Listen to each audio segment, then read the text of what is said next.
maa ngi leen di nuyu yéen ñëpp di wax ne egsi leen ak jàmm ci chaîne YouTube bi di kàllaamay informatique tey dama leen a bëggoon a wan nan ngeen di jëfandikoo application bi tudd Microsoft PowerPoint nga xam ne dafa bokk ci application yi gën a am solo ci Microsoft Office. léegi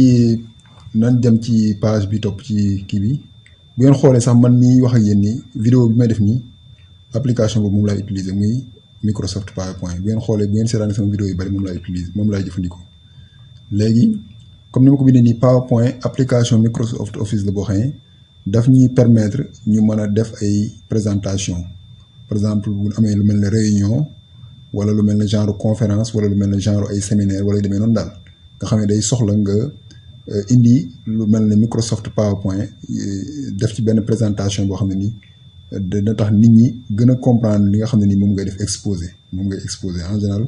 Microsoft PowerPoint loolu moo ko tax a jóg. léegi nag pour ma wan leen aspect yi nga xam ne nii mi ngi ci application bi damay ubbi fi beneen application parce que comme ni ma leen ko waxee vidéo bi may def nii sax Microsoft PowerPoint moom laa ciy utiliser. léegi par exemple ubbi naa fii benn page bu bees bu Microsoft PowerPoint bu ngeen ko ubbee nii lay mel léegi onglet bi mooy onglet accueil foofu ngeen di ñëw foofu lay bu ngeen démarrer application bi foofu ngeen di njëkk moom ngeen di njëkk gis comme ni ngeen ko gisee nii léegi nag. PowerPoint li ci gën a am solo dafa am lu ñuy wax diapositive nag mooy page yi ngeen di gis nii man page laa koy woowee quoi léegi page bu nekk nag par exemple boo dee def présentation ça dépend ci nombre de pages yi ngay soxla pour def sa présentation parce que page bu nekk par exemple ça dépend moo jëloon benn exemple nga doon def présentation par exemple rapport de budget par exemple nga ci benn genre entreprise wala demee noonu bois peut-être yow selon li nga am ci information ci loolu ngay sukkandiku pour mën a def page yi nga xam ne nii defar page yi nga xam ne nii moom ngay soxla ci sa kii léegi diapositive bi nag dafa am ay diapositive yu bari yoo xam ne nii ay formes yu bari yoo xam ne mi ngi fi nii comme ne boo xoolee nii am nañ fi presque 6 7 8 9 formes de diapositive léegi diapositive yaay xool bi nga xam ne nii moo la gën a arrangé par exemple bii njëkk bi nii gis nga ni diapositive de titre la koy wooyee bii maanaam en général soo doon démarrer sa présentation titre bi ngay def ci présentation bi en général diapositive bi mel ni ngay jëfandikoo bii diapositive la boo xam ne dafay am titre en même temps am contenu par exemple soo nekkee da ngaa commencé woon di créer say diapositive mën nga dana ci am yoo xam ne da nga soxla diapositive bi mel nii bii diapositive titre de section maanaam nga xam ne day am ay section bii 2 contenus lay doon par exemple day am titre en même temps am 2 contenus comme ni ma ko waxee ne diapositive bu nekk yaay xool ba xam est-ce que yow soxla nga ko ci sa présentation wala soxla woo ko mais comme ni ma leen ko waxee nii 9 formes de diapositive moo nekk fii comme ni ngeen ko gisee ci présentation bi par exemple man fii soo bëggoon yokk benn diapositive ci kii bi da ngay choisir diapositive bi nga soxla rek après nga gis ko nii mu ajouté wu ci mu yokk ci kii bi bu ngeen xoolee seen côté gauche toujours diapositive yi foofu la nekk mooy page yi léegi sooy def présentation page yooyu noonu moo lay permettre nga mën a wan jotaay bi nga nekk kii ni mu tuddati maanaam li nga xam ne moom nga leen di présenté comme ni ma ko waxee ni ma leen ko expliqué ça dépend ci par exemple boo leen def rapport de budget wala demee noonu léegi comme ni ma ko waxee diapositive mooy mën naa xam ne mooy aspect bi gën a fondamental bi gën a am solo ci présentation léegi loolu laa bëggoon a xamal en premier lieu léegi nag bu ñu jógee ci diapositive mën ngeen par exemple ñëw fii ñu bind création bi tamit moom dafay permettre diapositive yi par exemple bu la neexee nga jël benn genre thème lañ koy wax quoi maanaam benn genre exemplaire de diapositive boo xam ne diapositive yëpp noonu lay mel par exemple fii boo xoolee fii Microsoft daf lay jox ay façon diapositive yu bari par exemple boo choisir bii wala nañ choisir par exemple bii gis nga nii boo ko choisir diapositive yëpp nii forme bii la ñu am comprendre su la neexee tamit mën nga gis boo bëggee nekk simple mën nga jël diapositive bi nga xam ne nii par exemple mooy bi nga xam ne nii amul benn couleur mooy bii nii nga xam ne moom mooy bu simple mooy par défaut boo démarrer application bi diapositive bi mel noonu ngay am léegi loolu tamit création boobu moom daf la permettre nga en même temps boo demee ci création même diapositive boo am na lu ñuy wax style arrière plan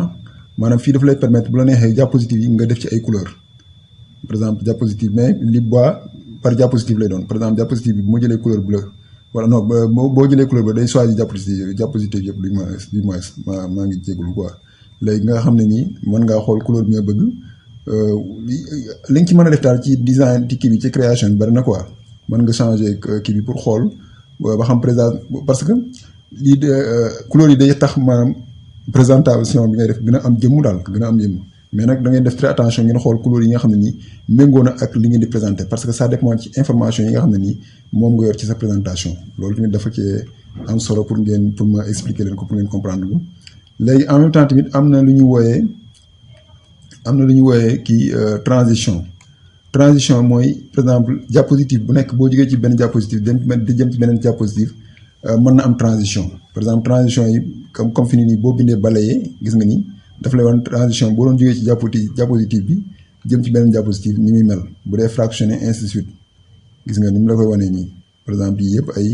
forme de kii la nga xam ne PowerPoint dafa nekk loo xam ne dafa am boo xamee ni ñu koy jëfandikoo daf lay gën a permettre maanaam audience bi nga xam ne nii nit ñi nga xam ne ni ñoom ngay présenter ñu gën a sawar ci maanaam seetaan sa présentation parce que ça dépend ci ni nga koy comme ni ma ko waxee ni nga koy paramétrer fii nii ci option yi ma leen wan nii léegi bu ñu jógee ci loolu am na lu ñuy wax kii nu mu tuddati bu ñu jógee ci loolu am na lu ñuy wax animation bi moom dama bëgg a jël temps beneen vidéo defal leen ci kii parce que animation yi en général du ci ëpp pour ay image la par exemple boo amee benn image par exemple ñëw fii jéem fi insérer benn image jéem a insérer fi benn image rek pour xool voilà comme ñu insérer image bi léegi fii boo ñëwee fii ci animation wala ma yokk fenêtre bi boo ñëwee fii ci animation bi daf lay permettre boo gis nga boo choisir benn animation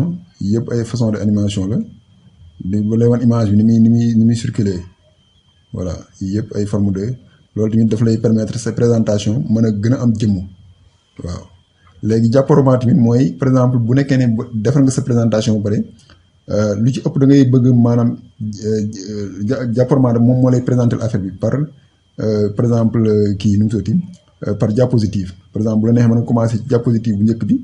def sa présentation gis nga ni daf lay wan ni muy présentation bi di mel boo jógee foofu ci diapositive bi nga ñëw fii gis nga après bu jeexee bu présentation boo kiiyee bu présentation bi jeexee day ñëwaat ci forme ci kii bi maanaam day ñëwaat ci case de départ bi quoi comme ni ngeen gisee nii loolu tamit lu am solo la di wax ne daal PowerPoint dafa nekk loo xam ne daal vraiment lu am solo la ci présentation mën naa wax ne li ngeen ci mën a def bari na dama ne woon nag naa jël benn tuuti temps rek pour wan leen quelques aspects yoo xam ne nii mooy comme ni ma leen ko wane insertion bi tamit mooy am na solo mooy boo bëggee insérer ay images insérer yu bari yoo xam ne mën ko insérer sa présentation ainsi de suite loolu tamit dama ne woon naa leen ko wanaale pour ngeen xam ko di wax ne daal PowerPoint vraiment application bu am solo la surtout ñi nga xam ne nii dañuy faral di def ay séminaire di def ay présentation wala ñuy def ay conférence wala ñuy def ay réunion wala demee noonu loolu daal ci gàttal laa ne woon naa leen ko indi comme information ci vidéo bi di leen jaajëfal ñëpp.